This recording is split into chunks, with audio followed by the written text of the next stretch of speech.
If you saw my top 10 3DS games video, you might remember that I gave the honorable mention slot to all the games released by indie developers Inti creates. They often specialize in flashy 2D platformers, usually prioritizing a retro aesthetic. If you're ever in the mood for a high-quality game while on a budget, look no further than the library of games they've released over the years. With how big of a fan I am of their budget titles, I felt it necessary to get their most recent retro throwback, Dynamo Flamefrit. This smaller game was originally released as a pre-order bonus of one of their bigger releases, Ciel.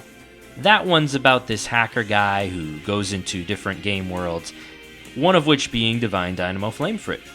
Now, being a game within a game, it's even smaller in scope than Inti's usual budget releases. The story is a by-the-numbers parody of older shonen animes featuring middle schooler protagonist Yuto and his friends going on a quest to save the world. You can expect funny dialogue that pokes fun and pays tribute to shonen anime tropes, but it's expectedly not as deep outside of that. Gameplay-wise, you control Yuto in an overworld setting where he can attack and dodge enemies, surviving from one screen to the next. Depending on how full your magic meter is, you can even call upon the aid of his friends who do massive attacks. So yeah, combat's very basic and not hard to get the hang of.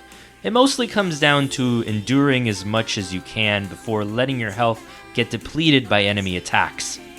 When a boss fight occurs, the perspective is shifted to first person, as Yuto pilots his giant mech Flamefrit while battling equally as giant monsters. These sections can honestly get pretty difficult, since whether or not you win is really dependent on your ability to precisely block and hit the enemy at the perfect time. There were a couple fights I had to retry until I only just barely won with very little health left. And yeah, that's pretty much Dynamo Flamefrit. Like I said, it's pretty small in scope. Story's not much to write home about outside of character designs being nice, I guess, and gameplay's simple but engaging enough to be serviceable. I beat it in around 1 to 2 hours.